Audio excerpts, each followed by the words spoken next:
Bex, ayan, nandito tayo sa Helicopter Island. Siguro magaling mag-helicopter ng mga tao dito. Well, mga Bex, ayan, kung makikita ninyo ang ating background, ayan, di ba? Napakaganda ng mga isla o mga rock formation, bundok nila dito. At talaga namang ang buhangin ay kaaya-aya, mga Bex. Siyempre, di ba, ito ang pangatlong isla na pupuntahan natin dito. So, ayan mga Bex, napakaganda at worth it ang pagbabakasyon natin dito sa El Nido, Palawan. And syempre, katulad lagi na sinasabi ko, kung kayo ay may chance at nasa bucket list ninyo ang El Nido, guys, wag nyo na kayong magpatumpik, wag na kayong magsampung isip kasi hindi nyo pagsisisihan ang isla dito, ang mga pasyalan dito, lalo na ang mga tour package nila na very affordable naman, mga Bex, and sulit naman talaga at ang ganda ng mga photo. And after this video, makikita ninyo ang mga iba't iba kong photo nakuha ng isang tour guide sa amin, mga Bex, sa San Pasilio mula dito sa amin.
Doon sa land travel kasi after dito, so 6 ang isla na pupuntahan namin. 7.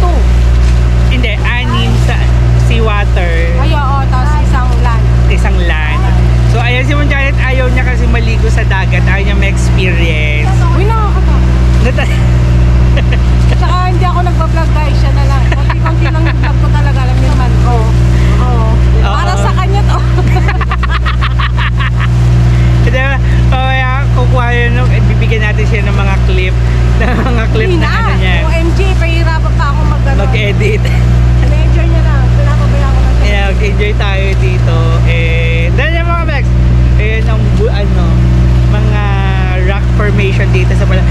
Alam mo guys, so yun lang ang kagandahan dito. And I think nakarating na ako ng Coron, nakarating na rin ako ng Puerto Princesa, some part of Puerto Princesa. But alam nyo ba guys na mostly na pasyalan dito sa Palawan, na pag nagpupunta ka ng Palawan is more on rock formation. So yun nga lang, kung mahilig ka talaga mag free dive, I think Palawan is the best place for yung mga bags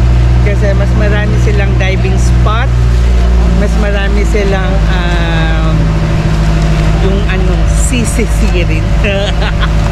Ayan mga Bex, dito kami sa Payong-Payong. Dito kami magla-lunch muna for a while. And then, after dito, proceed na kami sa Blue Lagoon. Ayan, sa Blue Lagoon, doon na tayo.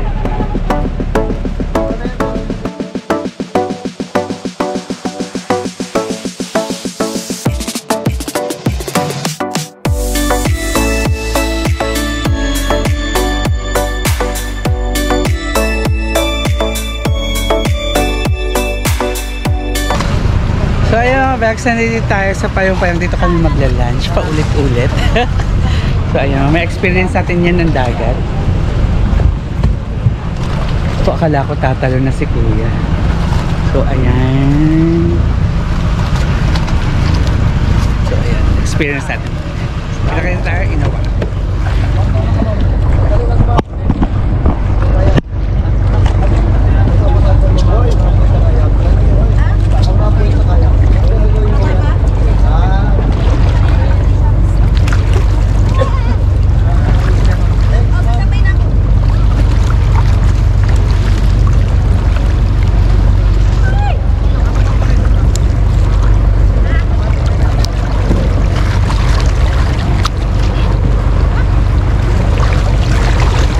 Ayan mga Bex, makita ninyo.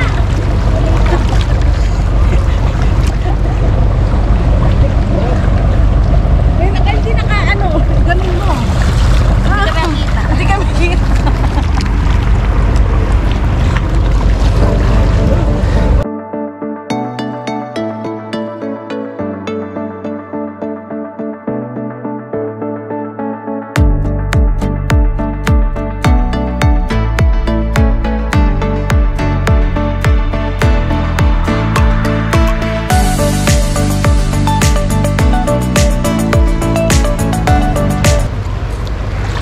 Kita-kita na lang tayo mga Bex. Ayan, kita ninyo naman ang rock formation. Ayan. So, yun ang isa sa mga dinadayo dito sa Payong-Payong Beach. Ayan, yung rock formation. And then, ayan pa. So, syempre, mag-picture tayo later. So, ayan si Kuya. Susundo uli siya.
Ayan mga Bex, nandito tayo sa Payong-Payong Beach. Ayan. And dito kami mag-stay for lunch muna. Ayan. So, ayan kung makita ninyo, sobrang ganda ng Payong-Payong Beach. Ayan. So, ayan lang mga Bex, wala ko masyadong masabi dahil sobrang ganda at talagang sobrang nakaka-appreciate. Dahil sobrang ganda talaga, nakaka-overwhelm talaga. Hindi ko na masabi kung anong pwede ko sabihin sa ganda ng El Nido. Sa mga isla nila, sobrang ganda, sobrang nakaka-relax at lagi kong paulit-ulit yan. Wala na ako kayang sabihin. Sobrang satisfied ang bakasyon na ito sa pagpunta ko dito sa El Nido, Palawan. At hindi ko pinagsisisihan na nakarating ako dito sa El Nido, Palawan. Kasi sa isla pa lang, panalong-panalo na talaga. At talagang napakaganda. I'm so happy and proud.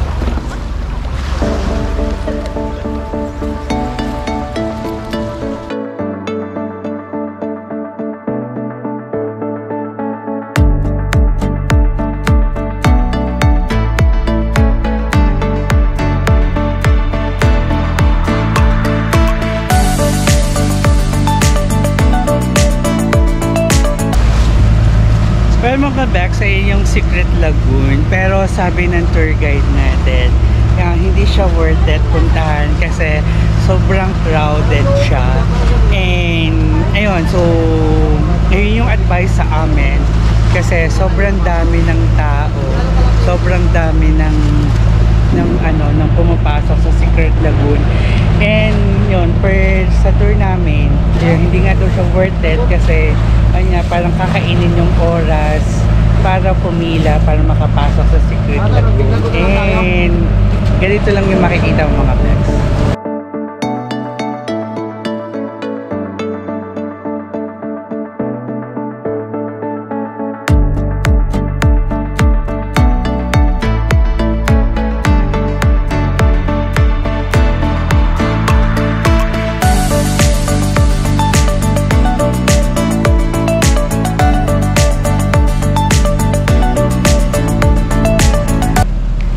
Back sa yun, dumaan lang kami dito sa Secret Lagoon kasi lilipat kami sa Big Lagoon kasi sabi ng tour guide mas worth it yung pagpunta namin dun sa Big Lagoon compare dito sa Secret Lagoon kasi kakainin yung oras. Sayang naman kung 1 hour or 45 minutes ka naghihintay bago ka makapasok sa Secret Lagoon. So yun, pinakita lang niya sa amin para at least makapag-decision niya na ayun nga, hindi nga worth it yung maghintay ka ng 45 minutes kasi sayang yung oras. Although maganda rin naman daw ang Secret Lagoon, pero yung waiting time mo para doon sa is sasayangin yung mga iba pa na pwede mong puntahan at pasyalan, diba?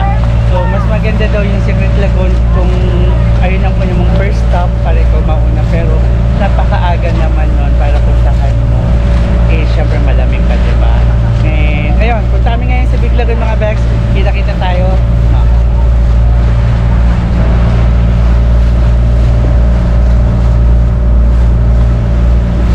Bye, kuya!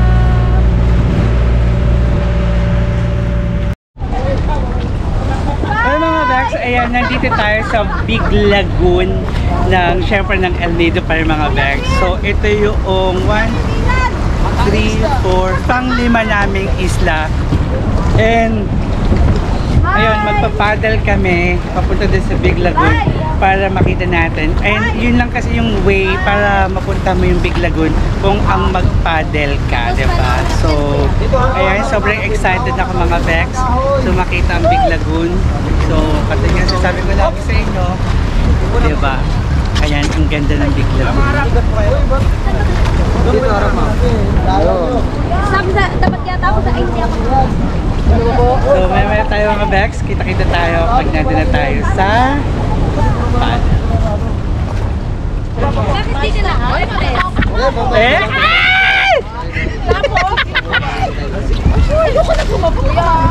Kuya, seryoso ako. Dito sa SFL! Mag-life vest ka! Saan life vest mo? Ay, mahawak na life vest, ha? Bigyan mo mo life vest yan. Ayan, mag-hi ka muna dito. Ayan, ayan si Ma'am Janet.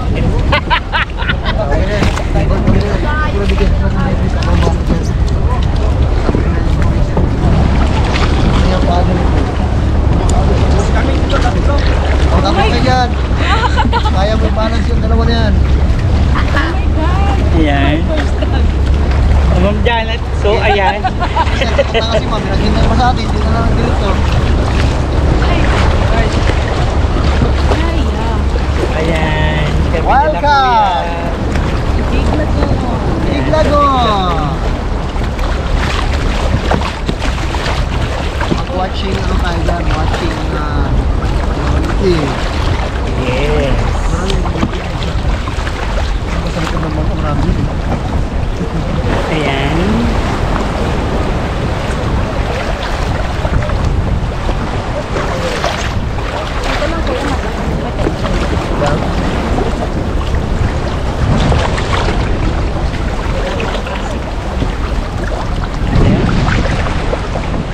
Bakla! Hindi pa tayo nakakabawi sa sakit ng pagkakas. Ayan. Hi guys! Madam! Umawak ka ng mabuti! Umabit ka! Umawa ka sa puno, madam! Tikas dyan! Eh paano? Hindi ka bumalik pa siya. Ayaw nga naman sir. Bigay sir. Sir, dito na. Ay, laki ng sir ng dalawa na to ah. Sir, ng dalawa na to ah. Ay, palitan na sir paano. Come on guys. Mababaw lang ba doon? Mababaw na sir. Bigay sir ng Malalim yan sa height natin. Ano ba?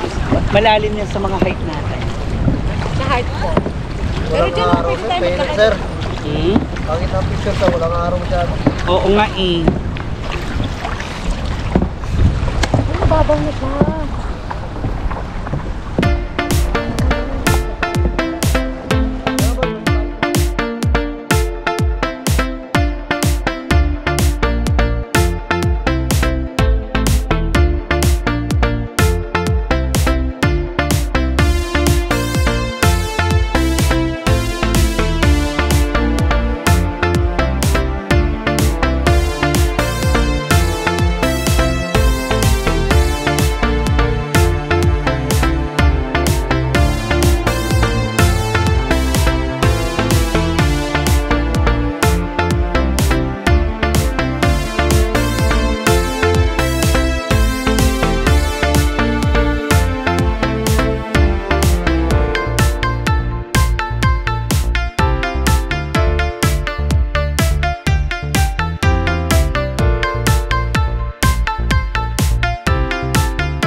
So yung mga Bex, nandito tayo sa gitna ng Big Lagoon.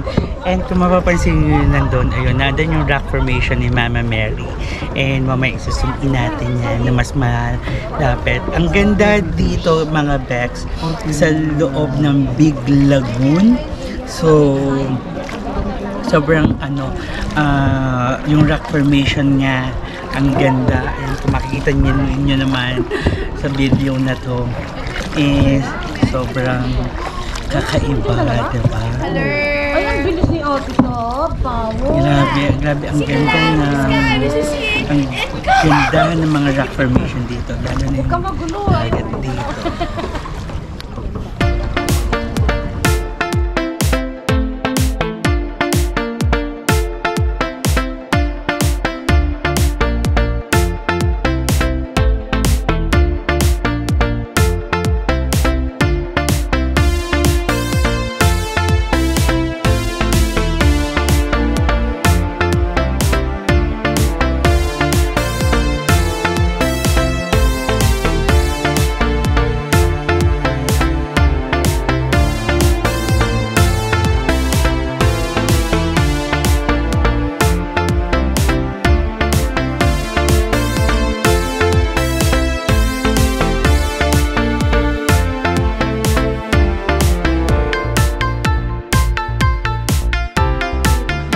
So hindi kami kasya kasi medyo may kalakihan ito nasa likuran ko. Malaki yung kaya ko. Malaki yung nasa guys. Sumama. Ay, kasha sino? Oh my God. Ay, ang galing Good luck, guys.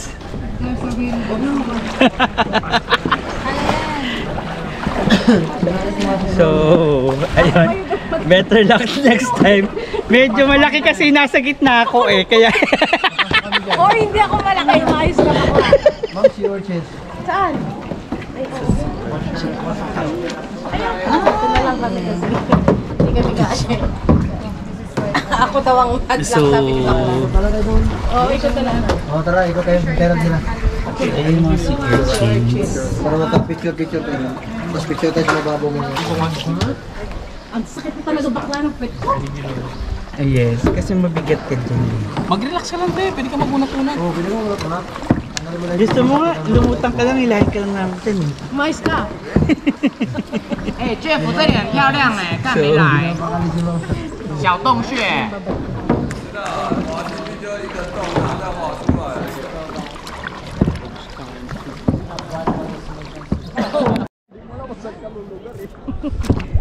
Bawal ka huminga, bawal lumikot. Well mga Bex, ayan, nasa gitna kami ng Big Bawal ka Lagoon lumikot. and talaga napapalibutan to ng mga rock formation, mga sea urchins dito sa loob. Kanina pa yun, wala pa At tayo. ang dami at syempre nandiyan si Ma'am Janet at si Kuya Ayun, no? Toto. Ayun, sila. And ngayon kung makita ninyo, ayan ang rock formation ni Mama Mary. Ayan, makikita niyo sa picture na yan. Naka-zoom in yan. And yun nga, sabi ni Kuya, nagiging crowded to. Every morning na Kuya, Oh, around 10 o'clock. crowded na siya. So, as in, mga Bex, nakita niyo naman yung entrance natin kanina, di ba? Sobrang dami ng tao. Sobrang dami na nagpapadal dito. Kasi yun lang yung way para mapuntahan mo ang gitnang Big Lagoon nila dito. So, ang ganda. Worth it. Worth it. Ang pagod mo. Yung travel time namin kahapon. Pag uwi sa Manila, nag-break. Yeah. Yung travel time namin kahapon guys is so malupit. Sobrang As in, pagod. sobra. Pero yung pagod kagabi na na-experience namin, napalitan ng ang ganda ng experience naman ngayon, diba? Totoo talaga. Sobrang ganda, worth it talaga yun. Maghapon namin. And syempre mga Bex, kung kayo travel enthusiast, diba? Ilagay niyo sa bucket list ang El Nido at huwag niyo kakalimutan pumunta or syempre makipag-coordinate na kayo sa Dagatan Travel and Tours. Ayan, naandyan sila Kuya Toto. Ayan ang kanilang tour guide. Ang nag-accommodate sa amin guys. Yes, at syempre yung iba kasing tour guide sasabihin pag ginusto ng guest na pumunta sa ganito, kahit mahirap yung pila, yung travel time, masasayang lang sa paghihintay sa entrance, pero Pero sila kuya, ayan, so magsasadya sila sa inyo na talagang masusulit yung araw ninyo na mag-travel dito, Dito di sa ba? loob. Yes. Ayoko So, dapat guys eh. Ayoko dapat kasi So takot ayun sila. Laro tayo, bumper boat. Bumper. Hoy! Bakit ka dito mamaya? Hi! Bumper boat. Alright! Hindi pa bayad yung cellphone ko. Bumper boat ka dyan. 1 year to pay pa ba? 1 year to pay pa yung... mukha mo dyan. Wala na akong pambili ng cellphone mo. Bumper boat. Yung isa sa sa'yo din ang mga Ayan, ang cute naman. Ayan. Oh, di ba Video, bawal? video, video! Ayan. Hey! Ayun, sakit na ng pit ko. Ayan kami. Eh, bumper boat. Bumper boat. Hindi ako yung nagsasagwan. So ayan sila. Kami tatlo. Ayan. Ito wala na. Nasaan yung bumper boat Wala dyan? na.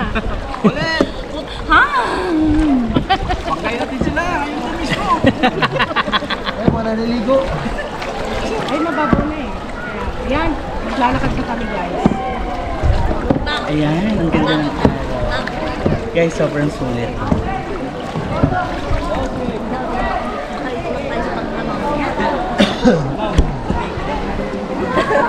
Ay, nako. Masisira ang buhay mo. Masisira ang buhay mo talaga.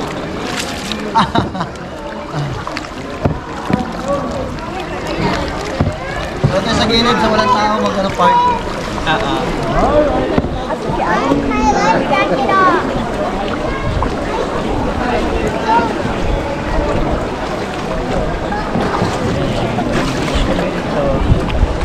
Picture. Kita-kita tayo mamaya. Wala yung mga bags, tapos na yung pag-iikot namin sa Big Lagoon. Yan. So, nakalimang isla na kami. And yun, one left na lang yung pupuntahan namin na isla. And then, magla-land travel na lang kami after namin dito. So, ayan. So, hinihila kami ng tour guide namin sa kuya. So, makita ninyo. So, papasok na yung Agos. So, meaning, pa-high tide na siya. So, tapos na yung... Ay! Kamay! So, tapos na yung... Ano niya, mag-high tide na yung lagoon. So, marami sabi, mas maganda pag high tide. Pero syempre, pag low tide naman is... Oops! So, yun.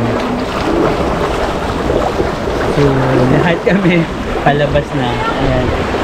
So, tapos na yung maghato na. Lahat kami palabas na. Then, ayun. Mas magandang pumunta dito kung medyo late afternoon na. Kasi wala na masyadong tao. Hindi na masyadong crowded. Unlike pag nagpunta ka dito ng morning, around 10 or 9, so medyo crowded yung tao ng Big Lagoon. So, syempre, yun nga lang is medyo low tide siya compare sa pag ganitong hapon na mas mai-enjoy mo na yung tubig kasi high tide. Pero mga Bex, kaya magkita-kita tayo mamaya sa isa na namang isla pupuntahan natin dito sa El Nido. So yung mga Bex, I'm so excited for the next tour. Hello Bex, ayan, nandito na kami sa last island namin, ang Seven Commando. So dito sa Seven Commando, ayan, dito dinadala ang mga guests para mag-chill. Ayan,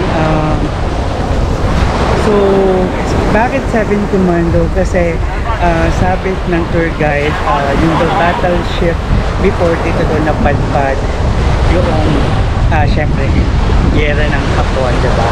So ayan, ang daming coconut.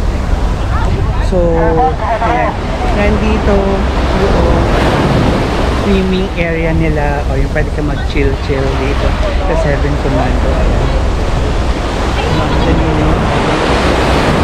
So merong dun ang loading saka unloading, and dito naman sa part na yan naman gate area nila.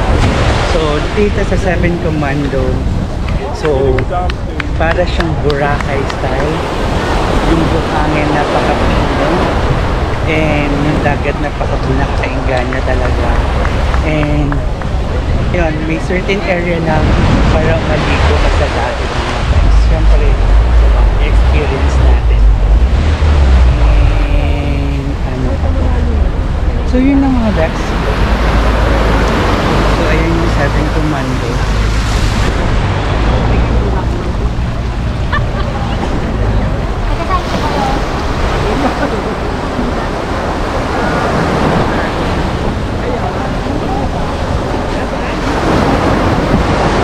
So, ayan mga Bex. Enjoy tayo sa Spotsini.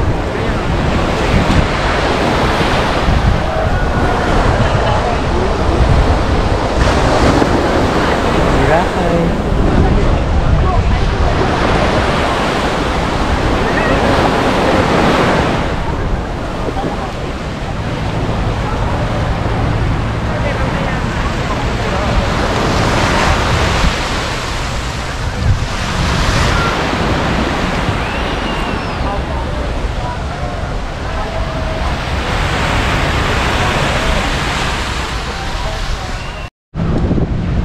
Ayan, dito nagtatapos sa maghapong island tour namin dito sa El Nido, Palawan.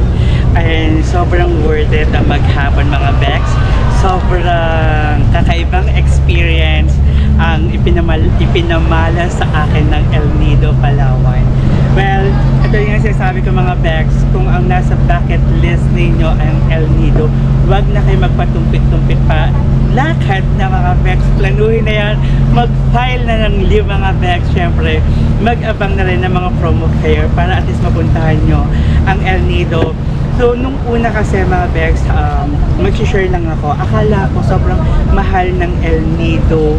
So nakita ko is very affordable naman yung mga room rates nila. And then syempre yung travel, syempre yung tour package nila medyo may expensive, kaya I really suggest na mag-joiners na lang kayo mga Bex. And syempre, diba ito nga sinasabi natin is